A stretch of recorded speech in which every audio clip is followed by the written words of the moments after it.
Bertobatlah dan berilah dirimu dibaptis, maka Allah akan mengampuni dosamu. Bapak, Ibu, saudara-saudari, orang muda, anak-anak yang saya kasihi dalam nama Tuhan kita Yesus Kristus.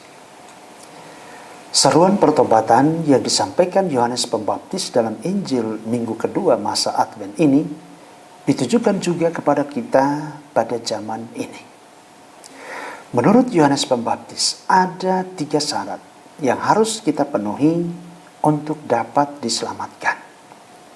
Yang pertama, pembaptisan.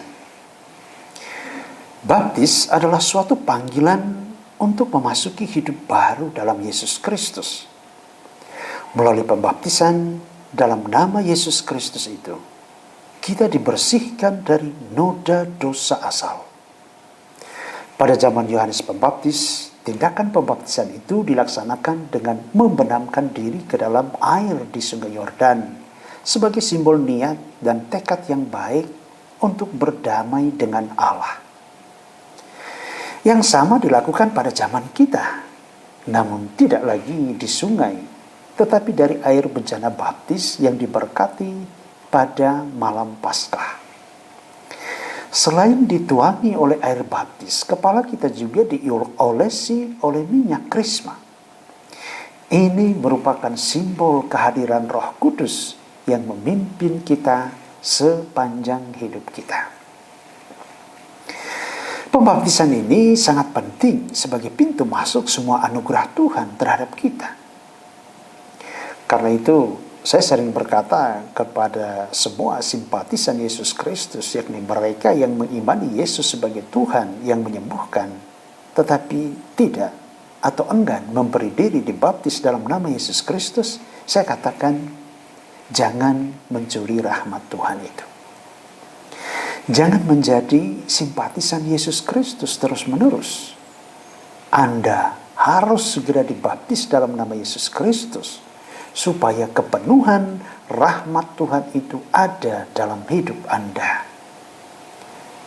Dengan hati Anda mengimani, tetapi dengan mulut Anda harus mengakui Yesus Kristus adalah satu-satunya Tuhan dan gurumu.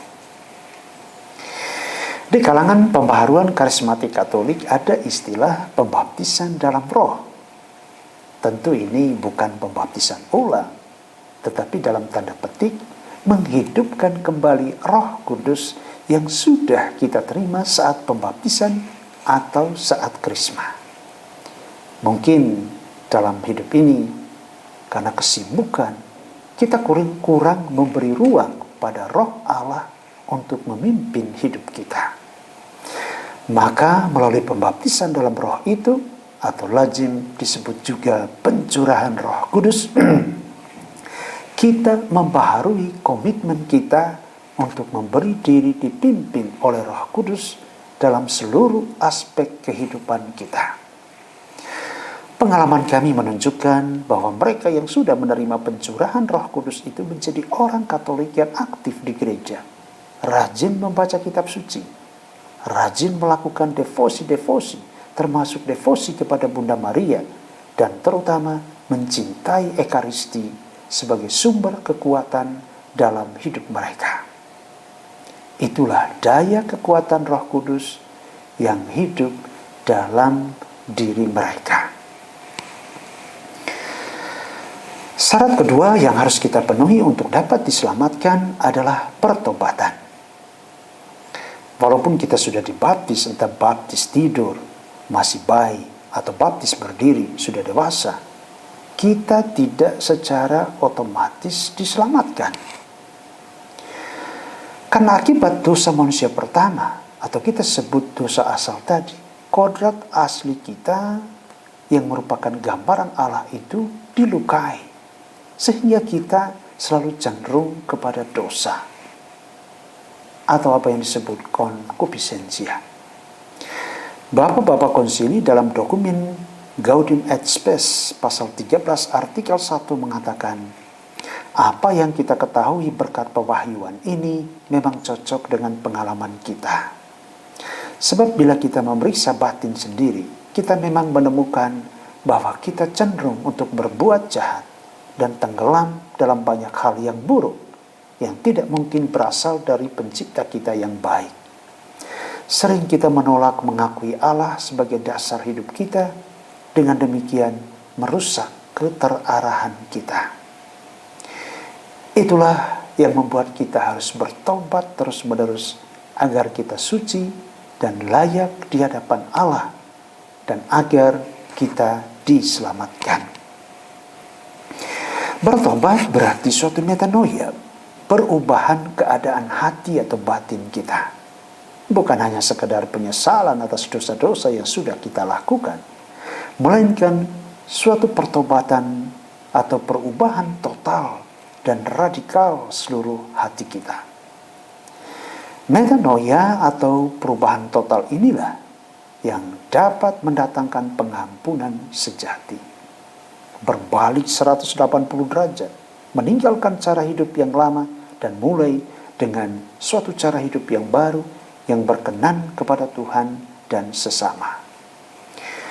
Pengalaman pertobatan Santo Paulus dalam kitab suci Perjanjian Baru adalah contoh yang paling tepat.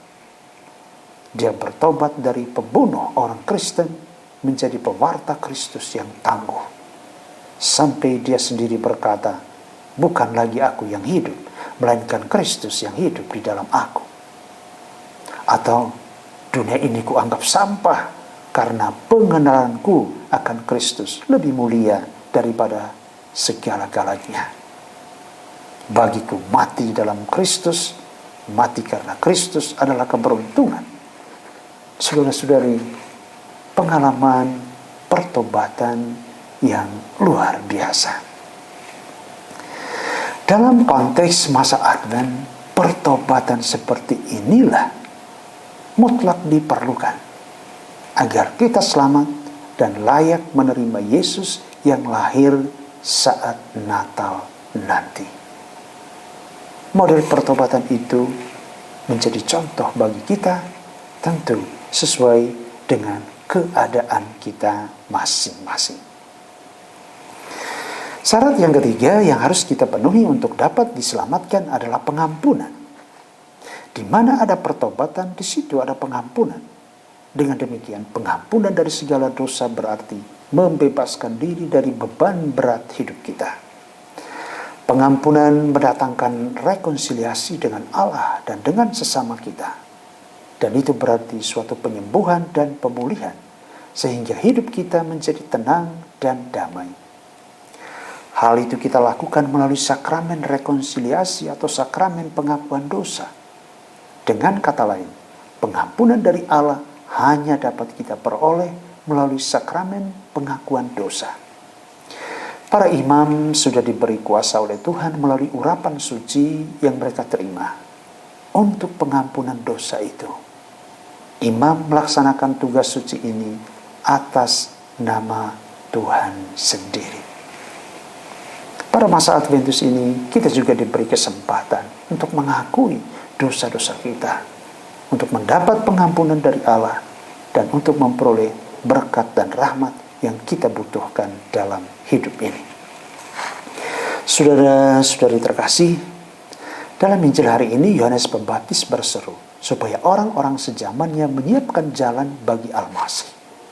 Gunung-gunung kejahatan, jurang-jurang ketidakadilan dan penindasan, lika-liku jalan penipuan dan kebohongan, semuanya itu harus disingkirkan dan diluruskan.